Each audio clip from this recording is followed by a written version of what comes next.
वो देखते हैं कि दुकानदार के दुकान में कहीं सारा माल भरा हुआ है, इसकी तो चांदी है, पैसा आ रहा है, ग्राहक चल रहे हैं, पर दुकान में उतना मार्जिन नहीं होता। और अगर तुमने उधारी नहीं दी तो दुकानदार क्या फिर दुकान में मुंह लेकर बैठेगा?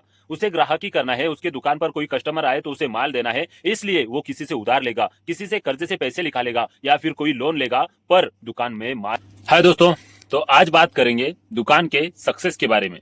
जी हाँ, एक बहुत ही जरूरी टॉपिक पर जो दुकानदार को और किसी भी बिजनेसमैन को सक्सेस बनाने के लिए बहुत ही जरूरी है। ये टॉपिक हर कोई कहता है, उधारी देकर इंसान बर्बाद हो जाता है, दुकानदार परेशान हो जाता है, कोई भी बिजनेसमैन हो वो पूरी तरह से तबाह हो जाता है। और ये बात बिल्कुल सही भी है। दुकानदार एक अच्छा इंसान, ईमानदार इंसान समझकर सामने वाले इंसान को उधार देता है, उस पे एक रहम करम कर देता है उधारी देकर। पर सामने वाला उस वो जो बंदा होता है वो दुकानदार को वक्त पर उधारी नहीं देता, इसलिए दुकानदार परेशान हो जाता है, अपने दुकान पर माल नहीं भर पाता और उसके हालात बुरे हो जाते हैं, क्योंकि जिस इंसान को वो उधार देता है वो वक्त पर उसकी उधारी नहीं लौटा पाता। और इसी वजह से कई सारे दुकानदार बर्बाद हो जाते हैं, परेशान हो जाते हैं, अपने हालात खराब कर लेते हैं सिर्फ उधारी की वजह से। और आज मैं इसी टॉपिक पर बात करने वाला हूँ। जी हाँ, इस उधारी को कैसे खत्म किया जा सकता है ये मैं यहाँ पर बताना चाहता हूँ। अगर ये बात तुम्हें अच्छी लगे तो वीडियो को लाइक करना, कमेंट करना और चैनल पर नए होगे तो चैनल को सब्सक्राइब जरूर कर लेना। देखो दोस्तों, हर कोई कहता है कि उधार देकर दुकानदार बर्बाद हो जाते हैं, परेशान हो जाते हैं, अपने हालात खराब कर लेते हैं। और मैं खुद तुम्हें बता रहा हूँ कि ये बात 100% हकीकत है, सही है, क्योंकि मैंने भी कई सारे लोगों को उधार दिया, पर आज मैं परेशान हूँ, मेरे हालात खराब है, क्योंकि लोग वक्त पर उधारी देना जानते ही नहीं है। तुम कितनी ही बार उनमें मांगो या उन्हें कॉल करो, परेशान करो, पर वो वक्त पर उधारी तुम्हें नहीं देंगे। चाहे तुम कितने ही परेशान क्यों ना हो, चाहे तुम लोन लेने लगो, चाहे किसी से उधार लेने लगो, चाहे तुम कर्जे से पैसा निकाल कर अपने दुकान पर माल भरो, उन्हें कोई फर्क नहीं पड़ता। ये मैं तुम्हें अपने पैसे बता रहा हूँ। कई सारे लोगों के तरफ मेरा खुद का पैसा गुता हुआ है और आज मुझे माल भरने के लिए लोन लेना पड़ता है।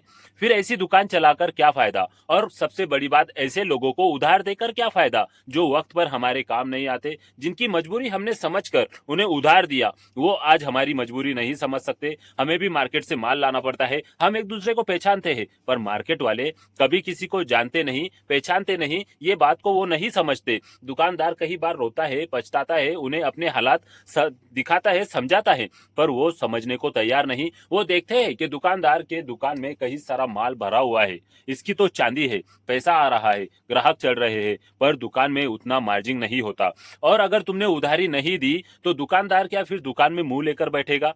उसे ग्राहकी करना है, उसके दुकान पर कोई कस्टमर आए तो उसे माल देना है, इसलिए वो किसी से उधार लेगा, किसी से कर्जे से पैसे निकालेगा या फिर कोई लोन लेगा, पर दुकान में माल जरूर भरेगा। चाहे उसके हालात कितने ही खराब क्यों ना हो जाए, कोई भी दुकानदार हो अपनी दुकान को खाली रखना नहीं चाहेगा, क्योंकि दुकान खाली रखने से दुकानदार और भी बर्बाद हो जाता है, पूरी तरह से तबाह हो जाता है। इसलिए दुकानदार को अपनी दुकान में माल भरना ही पड़ता है, चाहे उसके हालात कैसे भी क्यों ना हो।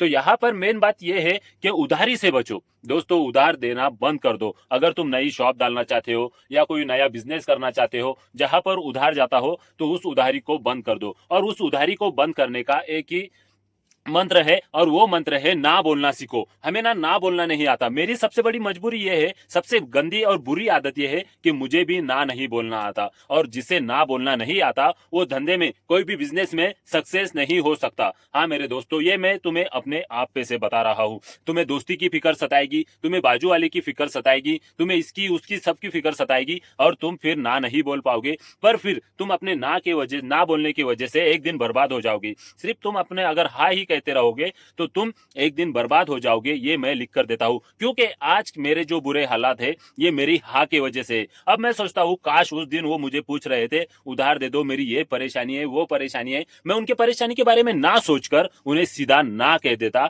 तो आज मेरी ये परेशानी नहीं। बताना ये चाहता हूं कि चाहे तुम्हें बिजनेस में कोई भी आए और उधार मांगे तो उधार देने के लिए ना कह दो। बिल्कुल भी सोचो मत, हिचकिचाओ मत, या ज्यादा टेंशन लेने की बात ना रखो। सीधा अगर तुम्हें लगता है नहीं देना है तो उसे सीधी सीधी तरह से ना कह दो, क्योंकि बिजनेस में ना का इस्तेमाल करना ही जरूरी होता है। तुम्हारा ना ही तुम्हारे लिए हाँ होता है, ये बात याद रखो दोस्तों। अगर कोई भी दुकान में तुम्हें सक्सेस होना है तो तुम्हें उधारी से बचना होगा, लोगों से बचना होगा। लोग अपनी परेशानी बताएंगे और तुमसे माल लेकर जाएंगे, पर लोगों की परेशानी जिंदगी भर भी खत्म नहीं होती। कभी उनकी परेशानियां खत्म ही नहीं होती, एक खत्म होती है तो दूसरी खड़ी हो जाती है। मुझे नहीं पता सच में उनके पास परेशानियां होती है या नहीं होती, पर दुकानदार को इतनी परेशानियां बताते हैं कि दुकानदार को लगता है कि उधारी इसे अब माफी कर दे तो अच्छा है। तो दोस्तों, मैं यहाँ पर तुम्हें यह बताना चाहता हूँ, अगर तुम्हारी कोई भी दुकान है और तुम वहां पर ज्यादातर उधार देते जा रहे हो तो अपने आप को रोक लो। और अगर तुम्हें हाँ कहने की आदत है तो अपने आप को ना कहने की आदत डाल लो, क्योंकि तुम दुकान में तभी सक्सेसफुल हो पाओगे जब तुम ना कहना सीखोगे। और मैं ये तुम्हें अपने आप पे से बता रहा हूँ, मेरी हाँ कहने की आदत ही आज मुझे बर्बाद कर रही है। अब मैं भी ना कहने की आदत डाल रहा हूँ, और लोगों को जो उधार मांगते हैं, मुझे परेशान कर चुके हैं, वो वापस भी आ रहे हैं तो उन्हें भी ना ही बोल रहा हूँ। तो तुम भी दोस्तों अगर दुकान में सक्सेसफुल होना चाहते हो तो ना बोलने की आदत डाल लो। बस इस ब्लॉग से यही तुम्हें मैं बताना चाहता था। अगर अब ये तुम्हें अच्छा लगा है तो इस वीडियो को लाइक करो, कमेंट करो और शेयर करो, और चैनल पर नए होगे तो चैनल को सब्सक्राइब कर लो। फिर मिलेंगे एक बेस्ट ब्लॉग में।